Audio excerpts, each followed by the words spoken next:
Important distance मैं आगे जो क्वेश्चन आपके 9 नंबर तक हो गए थे उसके आगे मैं बताने जा रहा हूँ। आप सभी लोग बोर्ड में देखें और सारे वीडियो पूरे देखा करें।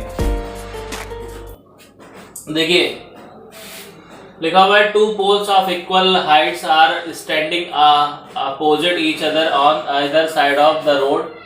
इसका मतलब हुआ कि 2 पोल हैं जो एक रोड के दोनों किनारों पर खड़े हैं और समान हाइट के हैं, इक्वल हाइट के हैं, विच इज 80 मीटर वाइड। बताया गया रोड जो है 80 मीटर चौड़ी है। From a point between them, मतलब दोनों पोल के बीच में, देखो ये पोल है सेम हाइट के हैं, ये आपकी सड़क थी जिसकी चौड़ाई 80 मीटर है। अब इनके बीच में कहीं एक ये पॉइंट है, इस पॉइंट से फर्स्ट पोल का जो एंगल ऑफ एलिवेशन है टॉप का वो 60 डिग्री है, सेकेंड वाले का 30 डिग्री है। तो कह रहा है फाइंड द हाइट, मतलब आपको हाइट निकालनी है of the poles, distance of the point from the poles. और ये डिस्टेंस जो इस पॉइंट की सी पॉइंट की 20, मतलब इस वाले पोल से, पहले वाले से और दूसरे वाले से डिस्टेंस निकालनी। तो देखो इसके लिए क्या करेंगे, let the height of the pole is h metre, ऐसे मान लेंगे। And the distance of the point from a first pole, पहले पोल से इसकी डिस्टेंस इज x मीटर मान लेंगे। Then the distance of second pole from the point will be, second point जब ये डिस्टेंस x से एज्यूम कर लेंगे, लेट कर लेंगे, तो ये जो होगी ये वाली डिस्टेंस CD वो 80 माइनस x हो जाएगी। तो इस तरह से फ्रॉम लिखा हुआ है then the distance of second pole from the point will be 80 minus x। तो इस तरह से करने के बाद फिर ट्राइंगल लेते हैं ABC, इसमें लगाते हैं tan 60 बराबर h/x हो जाएगा। tan 60 की वैल्यू √3 रखेंगे, यहाँ से h की वैल्यू निकालेंगे √3x हो जाएगा। फिर ट्राइंगल ले लेंगे CDE और CDE में फिर tan लगाएंगे 30, tan 30 is equal to h/80 minus x, क्योंकि देखो ये आपकी परपेंडिकुलर हो गया, ये बेस हो गया इस तरह से। अब क्या करेंगे कि tan 30 की वैल्यू 1/√3 रखेंगे, फिर h/80 माइनस x रख देंगे, क्रॉस मल्टीप्लिकेशन करेंगे। क्रॉस मल्टीप्लिकेशन करने के बाद h की वैल्यू ये √3x इसमें रख देंगे। तो h की जगह √3x रख दिया गया, √3 3 हो जाएगा, 3x में ये x प्लस हो जाएगा आगे, तो ये हो जाएंगे 80 इक्वल टू 4x। तो x की वैल्यू आएगी 4 से डिवाइड कर देंगे 20 आ जाएगी, x की वैल्यू 20 मीटर आ गई। मतलब फर्स्ट वाले पोल से इसकी डिस्टेंस 20 मीटर आ गई। अब यहाँ से h की वैल्यू निकालेंगे। अब आपने देखा था यहाँ पे h की वैल्यू √3x थी, तो यहाँ पे जब x की वैल्यू रखेंगे 20 √3 आ जाएगा मीटर में h की वैल्यू। फिर लिखेंगे the distance from first pole 20 metre and the distance from second pole is equal to 80 minus x थी, तो आपको 80 में 20 माइनस करना है, तो 60 मीटर आ जाएगा। इसी में अगला क्वेश्चन देखते हैं, क्वेश्चन नंबर 11। लिखा हुआ है अ टीवी टावर, एक टीवी का टावर है, stand vertically on the bank of a canal. एक नहर है, ये मान लो सीबी नाम की एक नहर है, इस नहर के किनारे आपका ये टीवी टावर खड़ा हुआ है, एक किनारे पे बैंक पे। Directly opposite to the tower the angle of elevation of the top of the tower is 60। देखिए एक पॉइंट की बात कर रहा है, a point on the other bank, दूसरे बैंक में एक पॉइंट है C नाम का पॉइंट, इस पॉइंट से इसका जो टावर का एंगल ऑफ एलिवेशन है वो 60 डिग्री दिया हुआ है।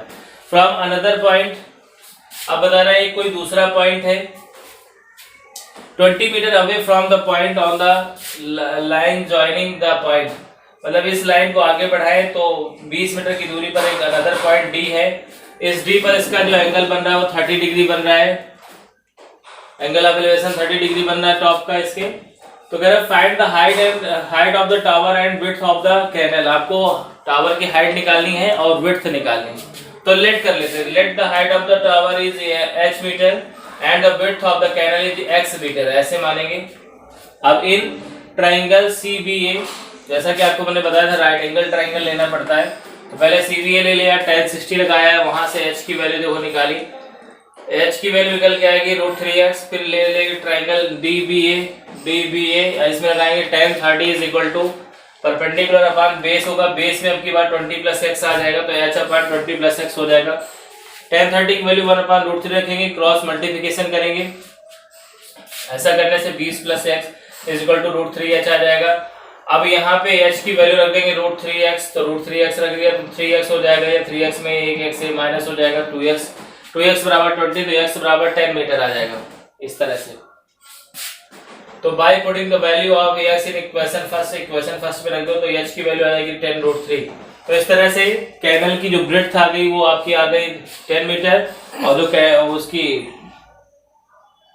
टीवी टावर की जो हाइट है वो आ जाएगी आपकी 10√3 मीटर। देखिए बेटा क्वेश्चन नंबर 12 लिखा from the top of a 7 metre high building. तो देखिए मैंने डीई जो बनाई है ये आपकी 7 मीटर हाई बिल्डिंग है। अब लिखा हुआ है the angle of elevation of the top of A cable tower. तो केबल टावर बनाया मैंने, इसके टॉप से एंगल ऑफ एलिवेशन देखो बनाया 60 डिग्री दिया हुआ है वो लिख दिया। And the angle of depression of its foot. इसी केबल टावर के फुट की तरफ अगर हम देखेंगे तो देखिए हम चूंकि हमारी आंख यहाँ पर है तो इसलिए इसको देखा तो एंगल ऑफ एलिवेशन बना टॉप को, और जब इसके बॉटम को देखेंगे तो एंगल ऑफ डिप्रेशन बनेगा 45 बनना, तो ये भी 45 हो जाएगा। तो determine the height of the tower कह रहा है, मतलब आपको टावर की हाइट निकालनी। तो लेट कर लेंगे पूरी हाइट टावर की h लेट करेंगे। Let the height of the cable tower is h metre and the distance between tower and building is x metre. मतलब ये डिस्टेंस x मान लेंगे तो ये भी x हो जाएगी। अब ये पूरी h है तो ये 7 मीटर थी तो इतना 7 कम करेंगे तब ये आएगी, तो ये हो जाएगी h-7। ये 7 मीटर थी, ये भी 7 होगी, तो ये जो पूरी h थी, और अगर इसकी बात करें AB की तो AB आपकी h-7 निकल आएगी। अब इसके बाद हम लेते हैं ट्राइंगल CDE में tan 45 लगाएंगे। tan 45 बराबर होता है परपेंडिकुलर अपॉन बेस, तो 7/x हो जाएगा। अब क्रॉस मल्टीप्लिकेशन करेंगे x की वैल्यू 7 मीटर आ जाएगी। tan 45 की वैल्यू 1 रख के क्रॉस मल्टीप्लिकेशन किया तो x की वैल्यू 7 मीटर आ गई। अब लेंगे इन ट्राइंगल ABE में ले लेंगे, ऐसे लगाएंगे tan 60 is equal to h-7/x, ऐसे आ जाएंगे। tan 60 की वैल्यू हो जाएगी √3, ये हो जाएगी इक्वल टू h-7/7। 7 से मल्टीप्लिकेशन हो जाएगा h इज इक्वल टू 7√3 + 7। अब इन दोनों में देखो 7 कॉमन है तो 7 कॉमन ले लेंगे तो अंदर बचेगा √3 + 1। तो इस तरह से h की वैल्यू इतने मीटर आ जाएगी, 7 ब्रैकेट में √3 + 1 मीटर। इसी कड़ी में आगे आते हैं क्वेश्चन नंबर 13 देखते हैं। क्वेश्चन नंबर 13 देखो क्या कह रहा है, as observed from the top of the 75 metre high light house. देखिए 75 मीटर हाई लाइट हाउस है ये CD, इसके टॉप से देखा जा रहा है। किसको देखा जा रहा है? 2 शिप्स, 2 जहाजों को देखा जा रहा है, पानी के जहाजों को। आर 30 एंड 45 डिग्री पे, मतलब एंगल ऑफ डिप्रेशन जो बन रहे हैं पहले वाले से 30 बन रहा है यहाँ से यहाँ तक, और दूसरे वाले के यहाँ से यहाँ तक पूरा 45 बन रहा है इस तरह से। If one ship is exactly behind the other, देखो एक शिप जो है जस्ट दूसरे के बिहाइंड मतलब पीछे है, तो कह रहा है कि on the same side of the light house, तो लाइट हाउस के एक ही तरफ, मतलब दोनों इसी तरफ है। अगर अपोजिट साइड करे तो उस तरफ होता, तो चूंकि इससे सेम साइड बोला है इसलिए दोनों शिप जो है एक ए पे है एक बी पे है, दोनों एक दूसरे के आगे पीछे है।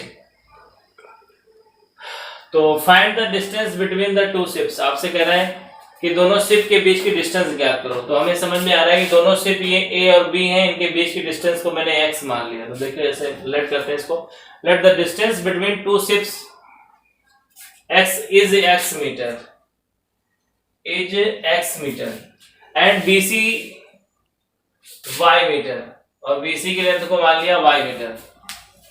अब देखिए इन ट्राइंगल BCD में लेते हैं, tan 45 लगाते हैं, तो tan 45 बराबर क्या हो जाएगा? परपेंडिकुलर अपॉन बेस, तो 75/y हो जाएगा। यहाँ से y की वैल्यू 75 मीटर आ जाएगी। अब इन ट्राइंगल लेते हैं ACD में जब लेंगे तो लगाएंगे tan 30 बराबर होता है परपेंडिकुलर अपॉन बेस, तो परपेंडिकुलर आपका 75 हो गया, बेस आपका x + y हो जाएगा। तो tan 30 is equal to 75/x + y। अब यहाँ देखो tan 30 को 1/√3 रखा गया, इफ 75 रहा x की वैल्यू हम निकाल y की वैल्यू हम निकाल चुके थे, y की वैल्यू रख देंगे तो x प्लस 75 क्रॉस मल्टीप्लिकेशन करेंगे तो x प्लस 75 लेफ्ट हैंड में आ जाएगा, √3 का इधर इंटू हो जाएगा, 75 √3 हो जाएगा।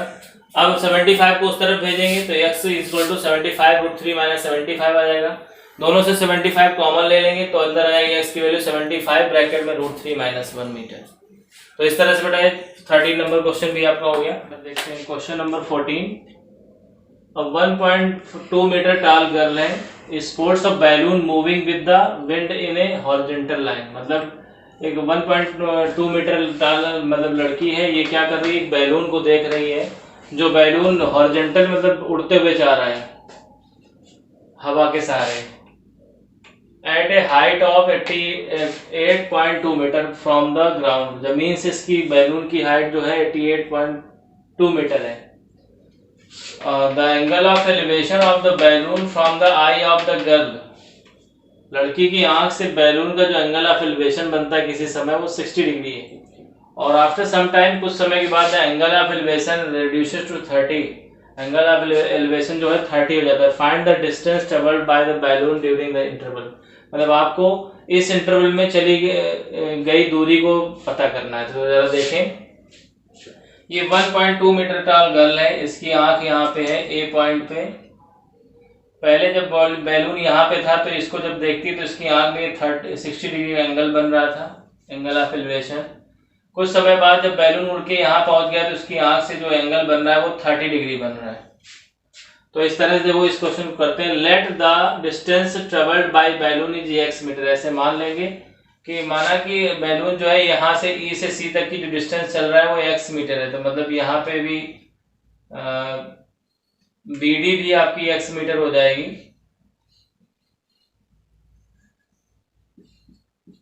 BD डिस्टेंस भी x मीटर हो जाएगी। और CF देखो कितना होगा, CF को आप CF पूरी जमीन से लेके बैलून तक की डिस्टेंस है जो कि 88.2 मीटर दी हुई है। इसमें आप इस बच्ची की हाइट जो AG है वो घटा देंगे तो इस तरह से ये आपकी BC हाइट निकल आएगी। BC बराबर 87 मीटर आ जाएगी। अब देखते हैं इन ट्राइंगल ADE की बात करते हैं। इसमें लगाते हैं tan 60 is equal to DE upon AD, ऐसे लिखेंगे। तो DE की वैल्यू आपको दी है यहाँ पे 87 और AD आपको निकालना है तो AD यहाँ से निकाल लें तो 87 अपान √3 आ जाता है। अब इसमें √3 से ऊपर नीचे मल्टीप्लिकेशन करके रूट खत्म कर देते 29 √3 AD की वैल्यू हो जाती। फिर इसके बाद ट्राइंगल लेते ABC और ABC में लगा देते tan 30। तो tan 30 बराबर 87 आपका परपेंडिकुलर हो जाता है। बेस आपका होता AD प्लस DB। तो AD प्लस DB, तो AD की वैल्यू तो आप यहाँ से रख देते 29। देखो अभी रखेंगे यहाँ पे AD plus x cross multiplication, tan 30 की वैल्यू रखा, क्रॉस मल्टीप्लिकेशन किया तो यहाँ पे AD plus x is equal to 87 √3 हो जाता है। अब AD की वैल्यू 29 √3 रख देंगे यहाँ से। तो x की वैल्यू जब निकालेंगे 29 √3 इसमें घटा देंगे तो 58 √3 मीटर आ जाएगा। यही आपका आंसर है।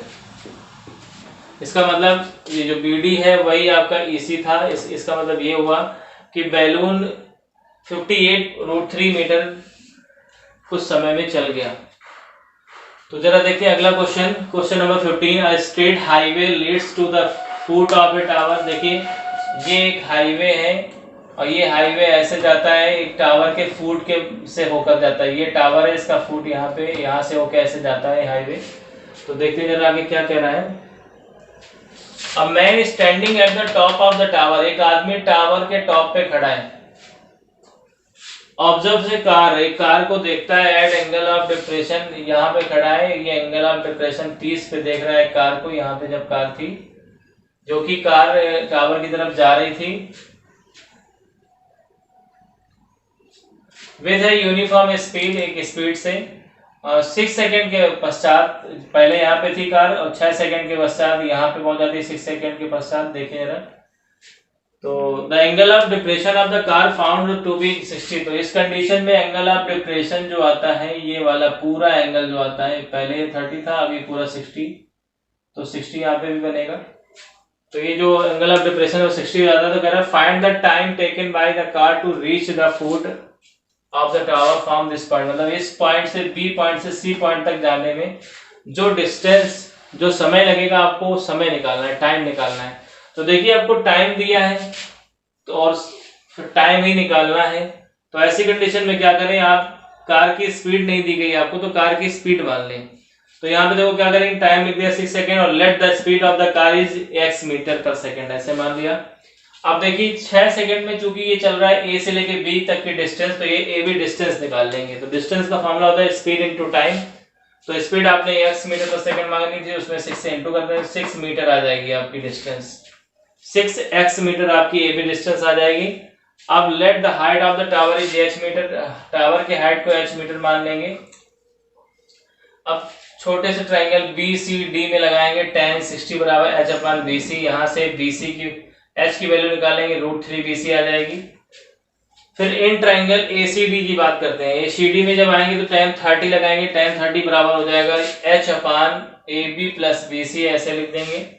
और tan 30 की वैल्यू 1 अपॉन √3 रखेंगे, ये h की वैल्यू √3 BC यहाँ से रख देंगे पहले इक्वेशन से, और क्रॉस मल्टीप्लिकेशन करेंगे 6x plus BC equal to 3BC। तो यहाँ 3BC में 1 BC चला जाएगा, 2BC बराबर 6x।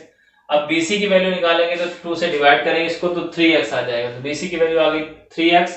अब हमें चूंकि यहाँ पे टाइम निकालना है तो टाइम का फॉर्मूला लगाएंगे, टाइम बराबर होता है डिस्टेंस अपॉन स्पीड। डिस्टेंस आपकी BC आ गई है 3x, तो 3x ऊपर रखें और स्पीड आपको दी गई है x, फिर x से इसको डिवाइड कर दें, टाइम आपका 3 सेकेंड आ गया। तो इस तरह से आपका 15वां क्वेश्चन भी हो गया। क्वेश्चन नंबर 16 देखते हैं।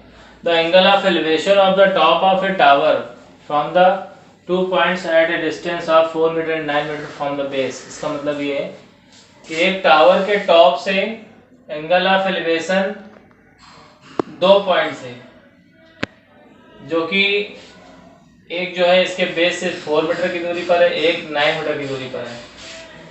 तो एंगल ऑफ एलिवेशन कैसे हैं, with it are complementary. Complementary का मतलब होता है अगर दोनों का सम मतलब 90 होना चाहिए, तो एक एंगल को थीटा मान लेंगे, दूसरे को 90 माइनस थीटा मान लेंगे।